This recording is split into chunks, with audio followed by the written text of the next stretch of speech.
Vim aqui reagir ao vídeo do Pato Ateu Dispor. Peço apenas duas coisas. Não ataquem ele nos comentários, como se eu tivesse audiência suficiente para organizar uma cruzada virtual. E também não me ataquem. Não vim para ofender ninguém, mas para discutir ideias. Comentários com ataques pessoais, espantalhos ou falácias rasas serão simplesmente ignorados.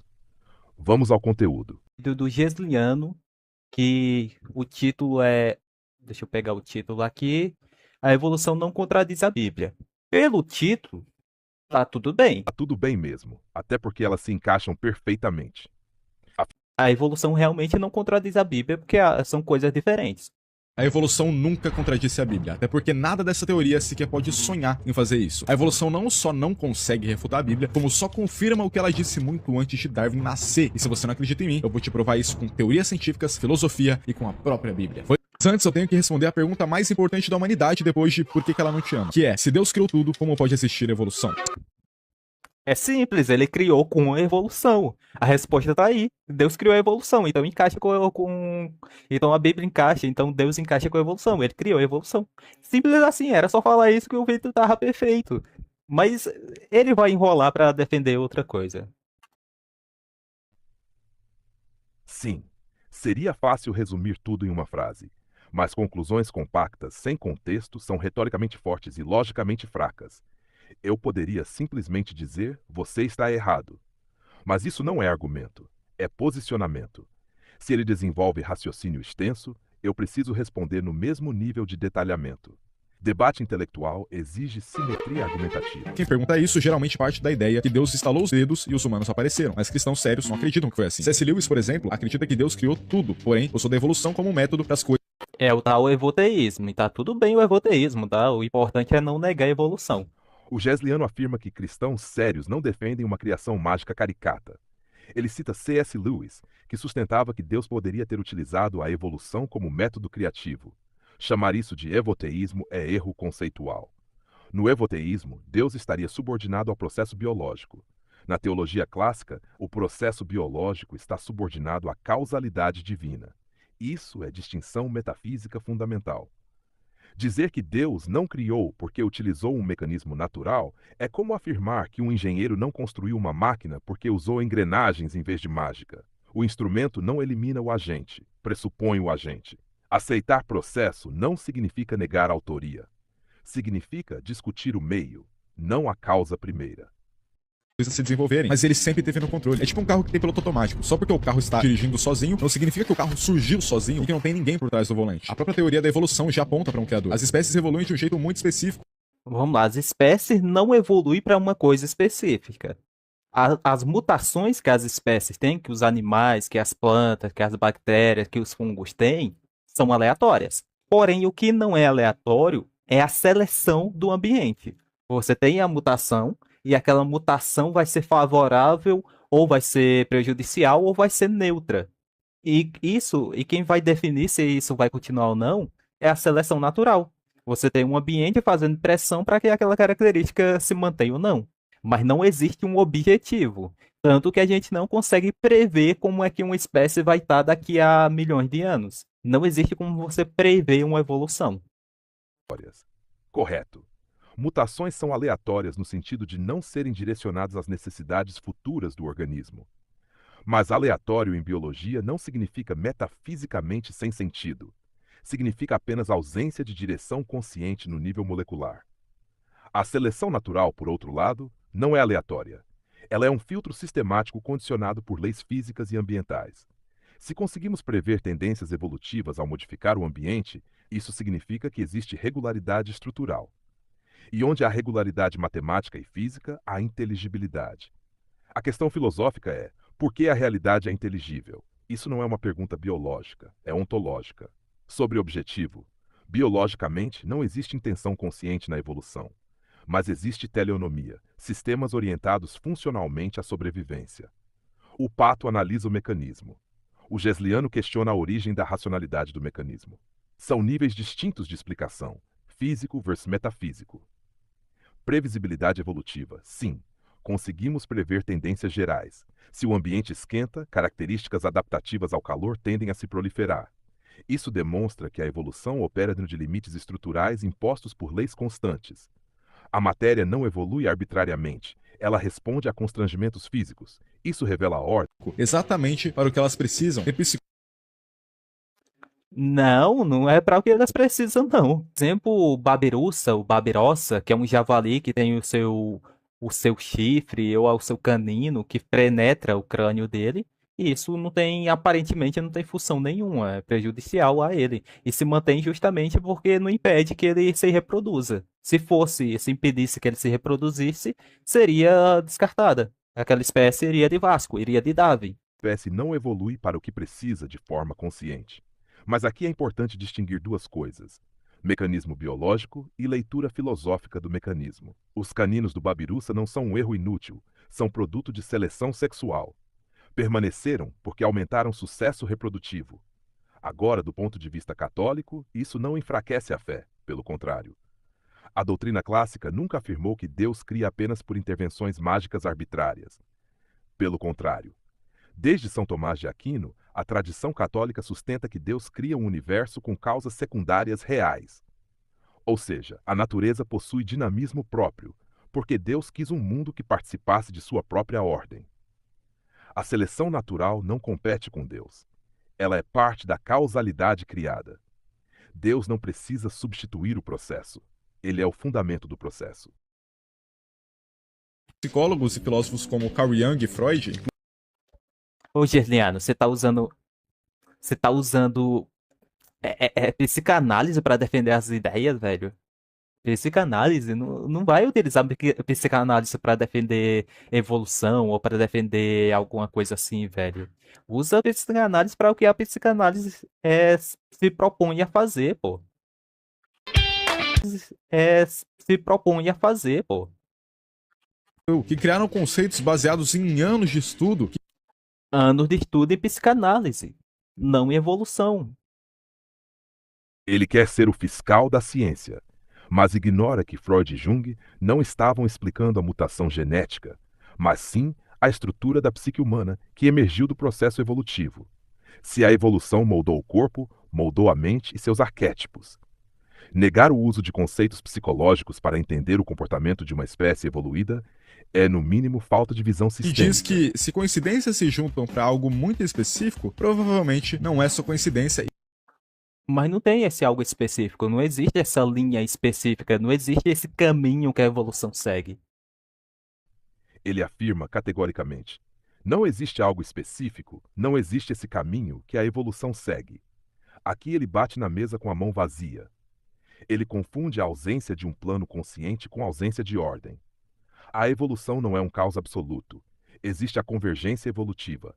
Por que espécies sem parentesco próximo desenvolvem soluções idênticas, como asas em aves e morcegos?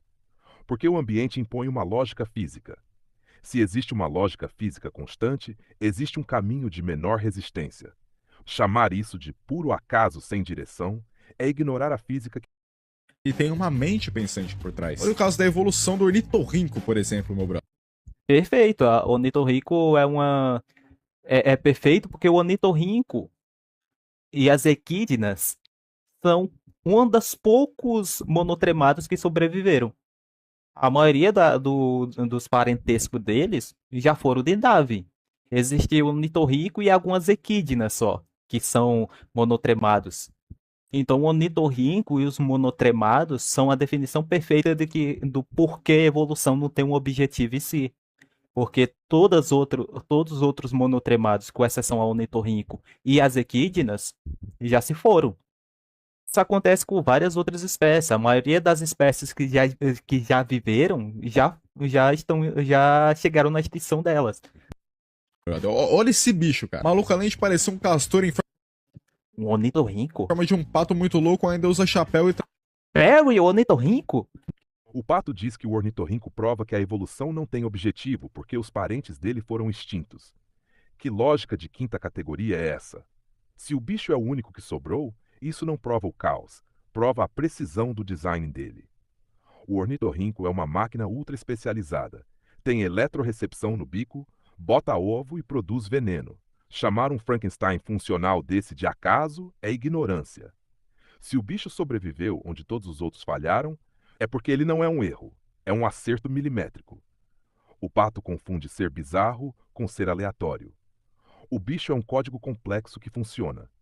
E código não se escreve sozinho com o teclado caindo no chão. Ele olha para uma chave mestra que abre uma porta impossível e diz: foi sorte. É o típico argumento de quem tem medo da estrutura da realidade. Mais inútil que uma espécie pareça, ainda assim faz parte de uma máquina gigante e Aqui ele está colocando o que seria tem isso. função. Ecossistema. O ecossistema.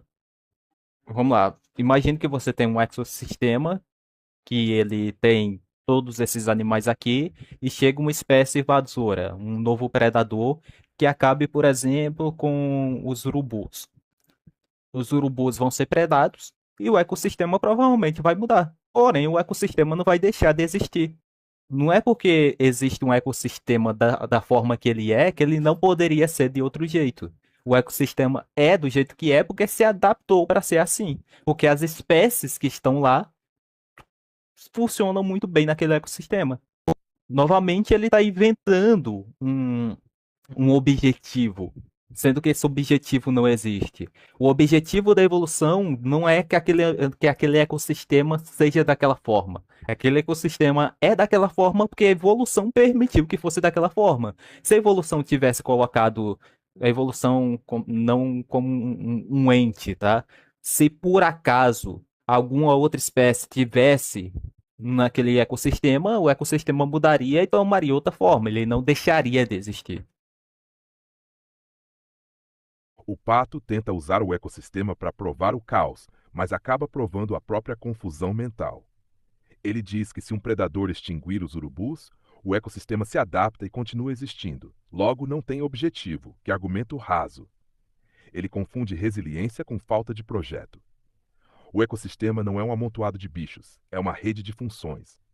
Se você tira uma peça e a máquina não explode na hora, isso não prova que a máquina surgiu do nada. Prova que ela é super engineered, tem sistemas de backup.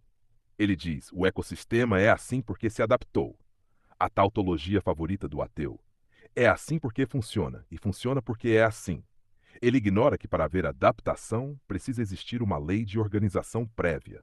O ecossistema não decide se adaptar. Ele segue uma lógica de equilíbrio que o pato não consegue explicar de onde veio. Dizer que o ecossistema não tem objetivo porque ele muda é como dizer que a internet não tem propósito, porque se um servidor cai, o tráfego é desviado.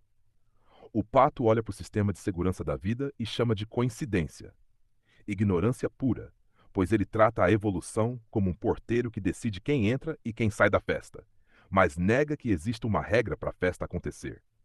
O que o pato chama de permitir é, na verdade, uma lei de equilíbrio termodinâmico e biológico.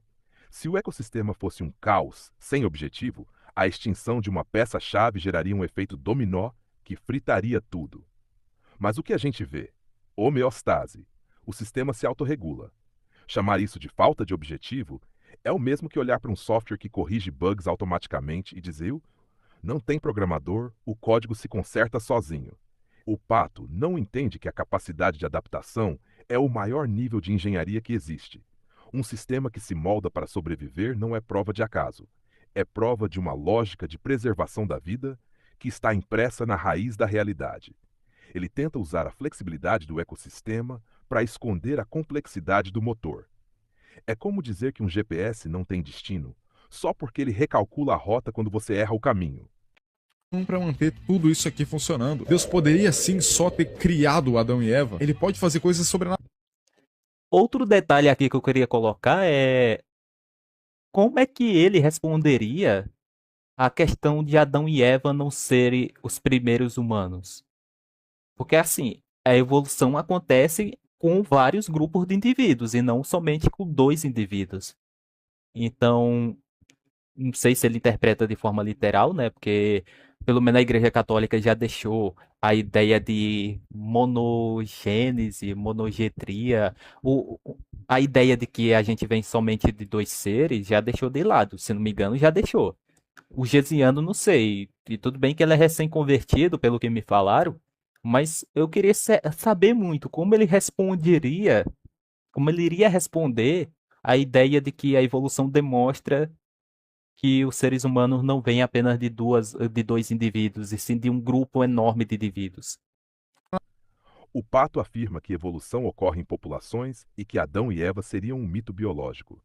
Ele ignora um ponto que a genética moderna já utiliza: Adão cromossomial Y e Eva mitocondrial, ancestrais comuns a todos os humanos. O erro dele é tratar Adão e Eva apenas como dois indivíduos surgindo do nada. A investigação séria olha para o salto ontológico. Em meio a uma população de hominídeos, surge um primeiro par com consciência, moralidade e linguagem complexa. Esse par marca um momento qualitativo, não quantitativo, na história humana. Negar isso usando só médias populacionais é como dizer que, porque uma língua é falada por muitos, ninguém pode ter dito a primeira palavra. A ciência reconhece populações, a genética identifica ancestrais comuns e a teologia reconhece o momento em que a humanidade se torna consciente de si mesma. Adão e Eva representam essa transição, não a origem biológica isolada da espécie. O fato de existirem fósseis e diversidade genética não anula a possibilidade de um primeiro par com autoconsciência. Essa abordagem mostra que ciência e fé não precisam se contradizer para explicar o mesmo fenômeno em níveis diferentes. Naturais, o cara já pensa em descer fogo do céu, meu brother. Mas a esmagadora maioria das vezes ele deixa claro que prefere Pregação, tá? Já deixou de falar de evolução para falar de pregação. ordem. E, novamente, eu não respondo pregação, eu não respondo argumento religioso, tá? Aqui eu só estou para falar de ciência. Então, por isso que eu não respondo vídeos com argumentos religiosos. Eu estou aqui para falar de ciência. Meu perfil é sobre ciência. O pato não está sendo científico, está sendo desonesto. Ele se propõe a reagir a um vídeo chamado Evolução Não Contradiz a Bíblia. Se aceita o desafio, mas se recusa a analisar a base bíblica do argumento, está sabotando o próprio debate. Isso é a falácia da exclusão arbitrária. Ele define arbitrariamente o que é válido dentro de um debate que ele mesmo escolheu entrar. Dizer que é só ciência, enquanto ataca uma interpretação religiosa, é covarde. O pato deveria apontar o erro lógico da coexistência, e não fugir. Ao chamar de pregação para evitar a discussão, ele mostra que não quer enfrentar o esforço intelectual necessário. Pregação é apenas um botão de pânico. Essa é a falácia do especialista seletivo. Quer ser o mestre da razão, mas foge da hermenêutica porque ela valida parte do argumento. É óbvio que Deus fez tudo, até mesmo a evolução. Meu brother, como pode Deus ter feito o mundo em uma contagem que só a gente usa aqui na Terra? Anos. A palavra dia que usam quando É Ion. E como a gente sabe se é dias literais ou outro tempo, através do contexto.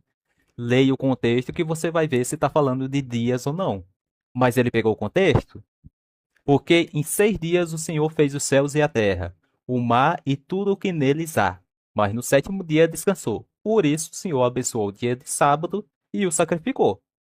A gente vai pegar esse contexto no hebraico para ver se significa dias ou não?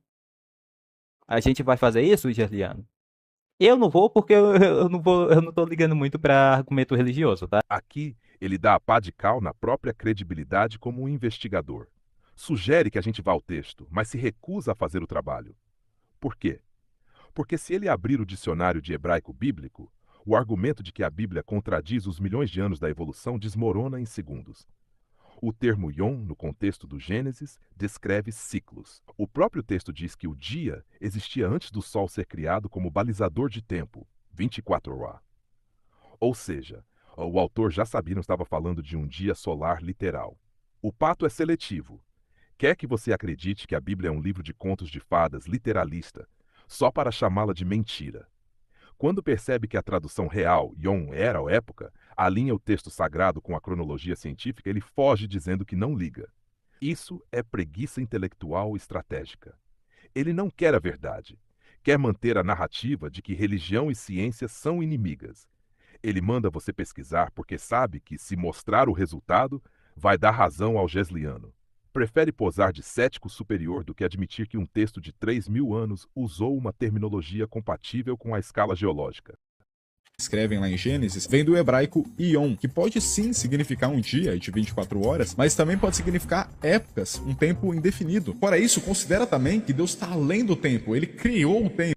Novamente saiu da evolução e foi para argumento religioso. Para que se você considerar os 6 dias bíblicos não como 24 horas, mas como períodos, você vai perceber que se adequa perfeitamente com a ciência Não se adequa, não.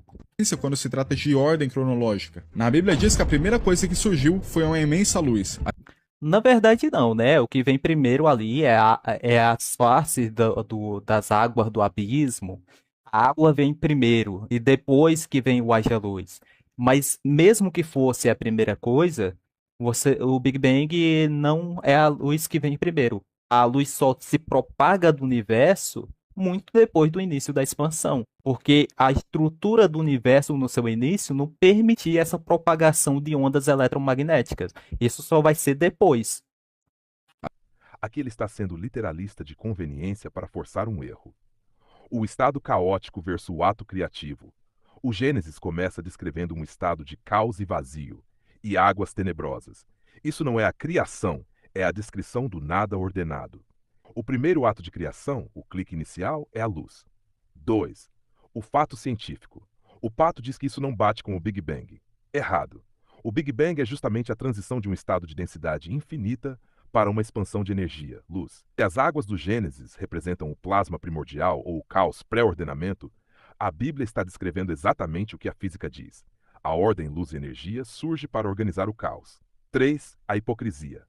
Ele quer que a água bíblica seja H2O líquida, só para dizer que a ciência refuta o texto. Ele nega a metáfora do texto antigo para forçar uma contradição que não existe. Resumo. O Pato ignora que o Fiat Lux é o marco zero da ordem. Quer que o universo tenha começado com um balde d'água só para poder rir, ignorando que o texto coloca a energia como o primeiro passo da estruturação do cosmos. Ele confunde o cenário, o abismo, com o protagonista, a luz. A teoria do Big Bang diz o mesmo. Depois diz que Deus firmou o céu. Para quem It's free. Firmar o céu para o povo que escreve Gênesis, para o povo que cria a história, é criar uma redoma, colunas que segura as águas de cima. Essas águas que primeiro estavam em Gênesis e que foi separado posteriormente. Isso que é firmar o céu. Mas vamos ver a interpretação que o Gesliano coloca aqui. é burro que nem eu e não sabia o que era firmar o céu até agora, não significa que Deus botou um tripé nas nuvens, mas Não, é firmamento, não é tripé. sim que construiu a atmosfera da É uma interpretação muito anacrônica. Mas tudo bem, você pode ter a interpretação que você quiser, é a sua religião e eu não vou ligar para o que você interpreta da sua religião. Mas é forçação de barra. Aqui o Pato quer se passar por historiador, pé no chão, mas ignora como a linguagem humana funciona. Linguagem fenomenológica. O autor bíblico descreve o que vê. Se você olhar para o céu hoje, verá uma expansão que separa as águas de baixo das águas de cima, nuvem-chuva. Chamar isso de firmamento, raquia no hebraico, que significa expansão batida, é a descrição perfeita da atmosfera. O anacronismo do Pato. Ele chama o Gesliano de anacrônico, mas o erro é dele. Exigir que um povo de 3.000 anos atrás usasse termos como troposfera ou camada de ozônio é absurdo. O texto descreve uma separação funcional que permitiu a vida terrestre, exatamente o que a ciência confirma sobre a atmosfera. O fato, até um ateu racional precisa admitir, a ordem apresentada, luz, atmosfera, separação de terra-mar, segue a sequência geológica correta. O Pato se apega à palavra firmar para sugerir uma redoma de vidro e ignora que sem essa expansão atmosférica, a vida seria impossível. Resumindo, descrição visual. O autor bíblico descreve uma expansão que separa a água das nuvens da água do mar. O Pato quer termos modernos, mas o hebraico raquia significa apenas vastidão. Função real. Chame de redoma ou atmosfera. O texto acerta a ordem, estabilização do céu antes da vida terrestre. O erro dele. Apegar-se à tradução firmamento para sugerir algo sólido e rir, ignora que a camada que protege a vida é cientificamente correta. Ele prefere brigar com o dicionário do que admitir que o Gênesis descreveu a formação da atmosfera na sequência correta. terra e separou o céu do mar, que também é compatível com a ordem cronológica de como as coisas aconteceram. Vamos voltar na sequência que ele coloca para a gente verificar, ó. Desde as bíblicos, Vamos aqui, ó.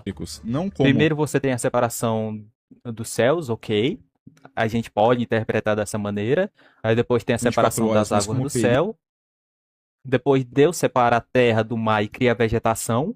Porque, ó, vegetação primeiro. Aí depois, ó, Você vai perceber. Deus cria o sol, a lua e as estrelas. Você tem a terra, depois você tem vegetação e depois você tem sol, lua e estrela.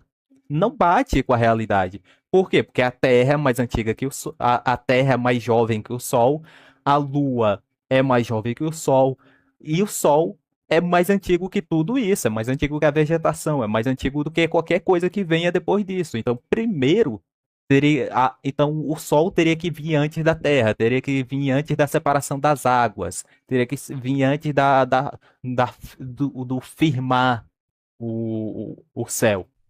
Aqui o pato ignora a astronomia e a geologia da formação planetária. Luz difusa versus disco solar. O Sol existe desde o início do sistema solar. O Gênesis já aponta isso no Haja Luz. O que acontece no quarto dia é o que a ciência chama de transparência atmosférica. O momento em que a atmosfera primitiva se torna suficientemente clara para que o Sol, a Lua e as estrelas fiquem visíveis do chão. O fato: no início da Terra, a atmosfera era uma sopa de metano, amônia e vapor. Havia luz, mas o disco do Sol ou da Lua não podia ser visto. Plantas primitivas, como cianobactérias, realizavam fotossíntese com luz difusa sem precisar da luz direta do Sol. A perspectiva. O texto de Gênesis é fenomenológico, descreve o que se vê do chão. Primeiro a luz invade o caos, depois surge a vida, e só depois o céu limpa, e os astros aparecem como balizadores de tempo e estações. Resumo: o pato quer que o Sol seja criado do zero no quarto dia só para o argumento funcionar. Ele ignora que o texto descreve o Sol se tornando visível. A atmosfera se torna transparente e permite a observação dos astros. Prefere uma interpretação literal infantil para não admitir que a sequência de transparência atmosférica bate perfeitamente com a ciência. Mas a evolução diz que viemos do macaco, o seu Deus diz que viemos do pó da terra. Primeiro que a ciência não diz que viemos dos macacos. Ei, Gesiano, acertou uma, meu querido. Ela diz que viemos de uma coisa em comum que De um ancestral, não uma coisa, tá? É um ancestral em comum. É um animal, um vegetal, é um fungo, é alguma coisa em comum. É uma bactéria, é algum ser vivo em comum. E quando Deus diz que viemos do pó da terra, em nenhum momento ele está dizendo que não temos ancestrais. Dizer que Deus fez o primeiro humano da terra só porque ele fala que o humano surgiu do pó é o mesmo que falar que acabou de sair de um restaurante e eu falar que você nasceu ali só porque você estava lá alguns minutos. Não faz sentido. O que Deus quer dizer quando criou a partir da terra é que para o homem existir, precisou em algum momento da história dos antepassados dele ou do universo e terra para formar a vida. O que significa, se você acredita que a gente veio dos macacos, que Deus pode sim ter usado a terra para criar um macaco. E os ancestrais do macaco? Você vai dizer que outros mamíferos que são anteriores ao macaco, que são ancestrais em comum ao macaco, também vieram da Terra? Você vai regredindo até chegar no ponto em que uma bactéria, o Luca, viera do pó da Terra? Porque o macaco tem ancestral também. E depois a gente nascer no futuro, ainda que talvez nem tenhamos vindo do macaco em si. Hoje, Eliano, vai começar a negar a ciência, meu querido. Então você não acredita que viemos do macaco, né? Você sabia que temos 98% de material genético deles? Negar que viemos dele é burrice, seu cristão idiota. Quem fala isso é óbvio que não faz a mínima ideia do que tá falando. Autocrítica! Se isso realmente significasse que viemos do macaco só porque ele tem similaridades genéticas, então também teríamos vindo da galinha, já que a porcentagem de coincidência do material genético, de semelhança do material genético, não indica exatamente que a gente veio desse ser. Não significa que, por exemplo, o chimpanzé. A gente não vem do chimpanzé. A gente tem um ancestral em comum com o chimpanzé. Não é o chimpanzé que virou um ser humano. Deixa eu mostrar aqui para você. E ele também fala da galinha aqui, que a gente tem 60% de material genético idêntico da galinha. Eu vou mostrar para você por quê. Ó, quando a gente fala que a gente tem semelhança genética com outros animais, por exemplo, a galinha, a gente está falando disso aqui, ó. Você tem os mamíferos, que estão os seres humanos, e você tem as aves, que está, por exemplo, a galinha. E aqui, ó, nesse encontro, você tem um ancestral em comum que compartilha a mesma genética desses dois. Assim como a gente tem um ancestral em comum entre os peixes e os mamíferos, bem aqui. Assim como a gente tem um ancestral em comum entre os peixes e as aves, bem aqui. Assim como a gente tem um ancestral em comum entre os peixes e os anfíbios, bem aqui. Tudo isso aqui tem um ancestral em comum que era um peixe. Então, em algum momento, você, sua galinha, sua cobra de estimação, seu sapinho de estimação, era um peixe. Tem um ancestral peixe. Assim como o peixe tem um ancestral, por exemplo, em comum com uma planta, bem aqui. Então, a semelhança genética demonstra que a gente tem um ancestral em comum, não que a gente vem daquele animal. Por exemplo, o chimpanzé tem uma semelhança muito maior, porque o ancestral em comum entre ele e a gente está muito mais próximo do que o ancestral em comum da galinha, por exemplo. E por isso que a porcentagem da galinha é menor. E assim como a porcentagem de outros seres vivos também é menor com a gente. Que ela tem 60% de material genético como o nosso. Ou mesmo que fala que anãos são bananas, já que as bananas têm 50% do nosso material genético. Humor! Mas sim, ó, a banana tem um ancestral em comum bem aqui, ó. Ele diz que somos mais parecidos com um chimpanzé do que com uma banana, porque o DNA guarda a história do parentesco. Concordo. O acerto do pato. Ele está certo ao dizer que a genética com genética confirma a filogenia. A proximidade do DNA, 98% com chimpanzés versus 60% com bananas, é evidência clara de que a vida na Terra compartilha uma linhagem comum. Negar isso seria negar a biologia moderna. Onde o debate realmente acontece, o Gesliano sugere que isso indica um designer que utiliza o mesmo código. O pato diz que isso prova apenas a ancestralidade comum. O erro do pato não é na explicação do DNA. O DNA é, de fato, o rastro da linhagem biológica.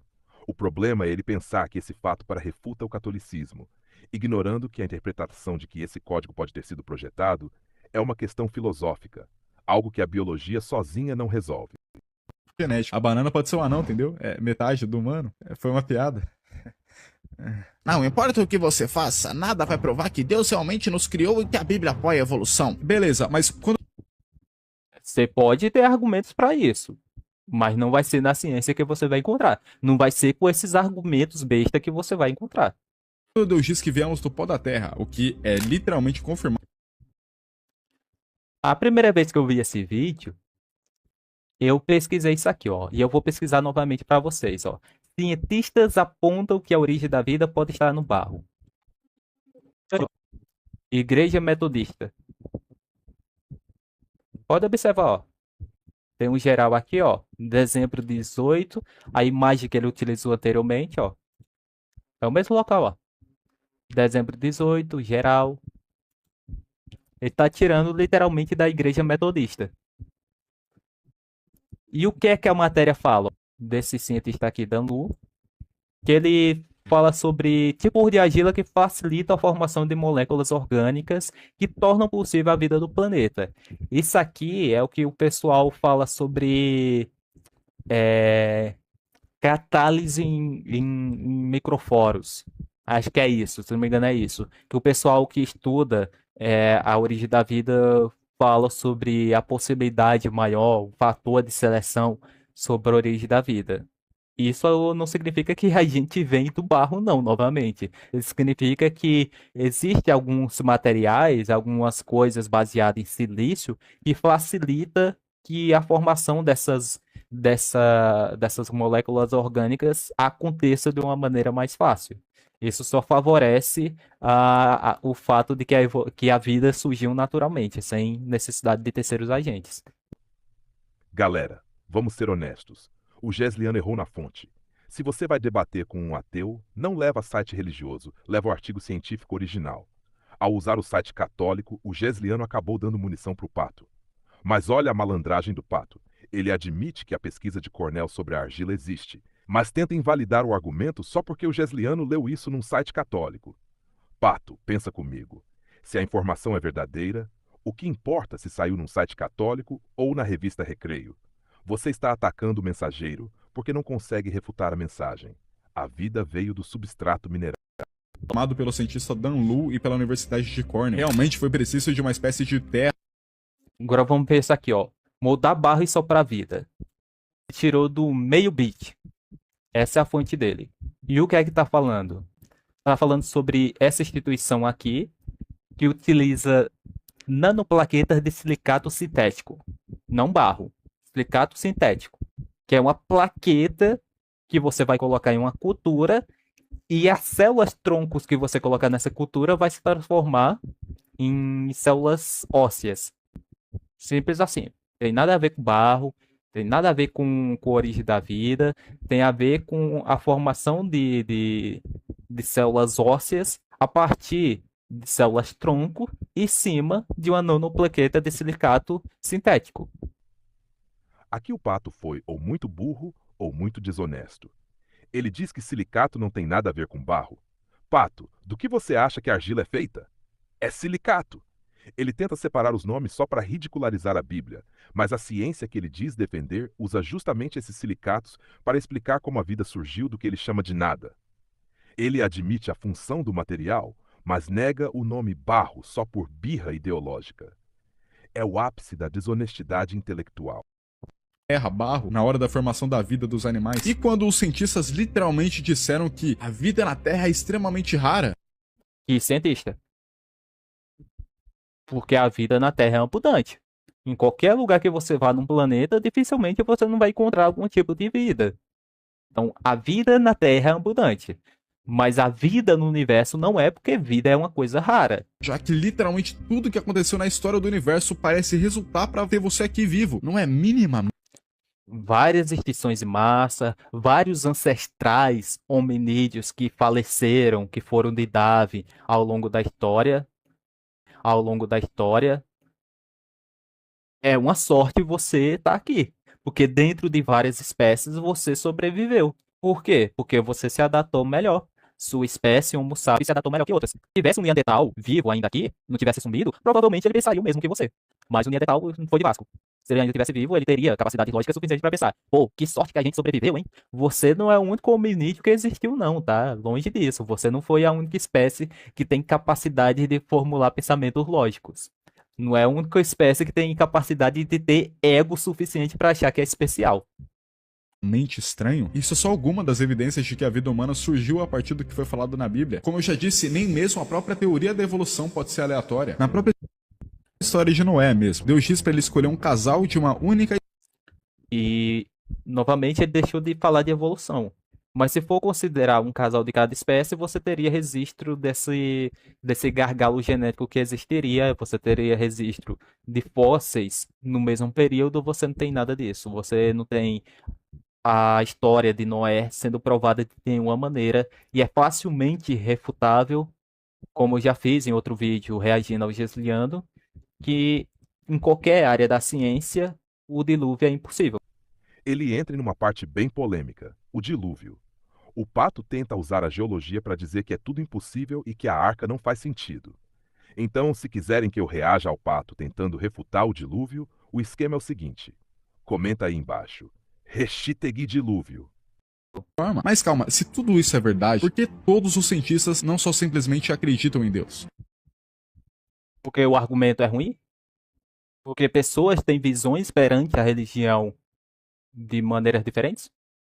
Porque as pessoas não pensam igual? Porque existe pluralismo de ideias? Porque não existe necessidade de crer nisso? Porque a própria ciência tem um limite, e quem não Sim, a ciência tem um limite. percebe isso morre na ilusão de que tudo pode ser explicado pelas coisas que se vê. Mas chega. Perfeito, a ciência tem um limite. A ciência vai estudar aquilo que a ciência se propõe. Mas a ciência não se propõe a estudar tudo. Garanto que fazer ciência sem Deus é literalmente impossível.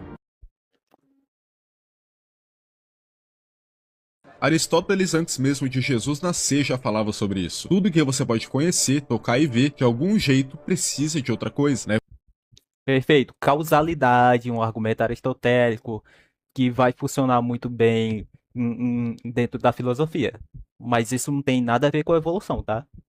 Causalidade tem sim tudo a ver com evolução, porque cada mudança genética, cada mutação e cada adaptação ocorre como consequência de eventos anteriores, seja uma pressão ambiental, uma interação ecológica ou uma variação aleatória no DNA. Então tem que mudar o título aqui se você vai falar de outra coisa além da evolução, tá? A evolução, o homem precisou do macaco, o macaco precisou da terra.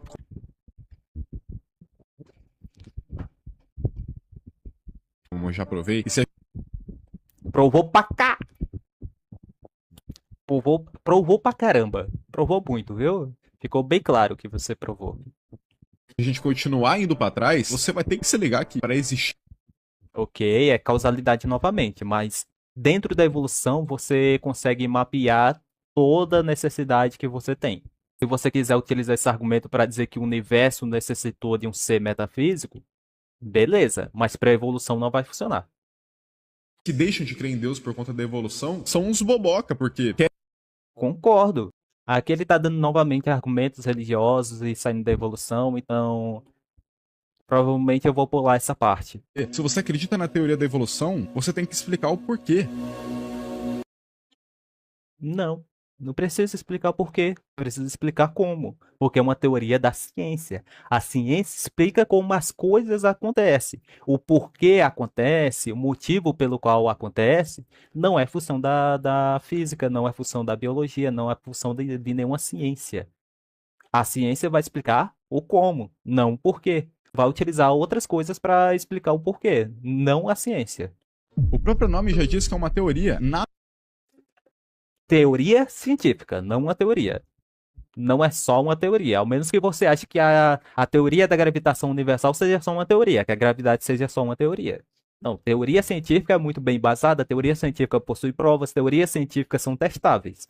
Teoria científica é o mais alto grau de confiabilidade da ciência. E a definição aqui que ele coloca, ó, teoria da evolução não é certeira no sentido de ser uma verdade absoluta e irrefutável. Tá correto. A ciência não trabalha com verdades absolutas. A ciência trabalha com modelos e esses modelos são testáveis. E o modelo vigente é aquele que explica mais coisas. A ciência nunca vai servir para refutar Deus. Para nós cristãos, É verdade. Não é papel dela refutar Deus nenhum. Então, para finalizar, é isso. Ele não falou muito de evolução, não. Ele deu os argumentos lá que são argumentos religiosos, mas não falou muito de evolução. E o que ele falou de evolução estava errado. Então, decepção. Enfim, obrigado por assistir. Fique bem. E tchau, pessoas negacionistas.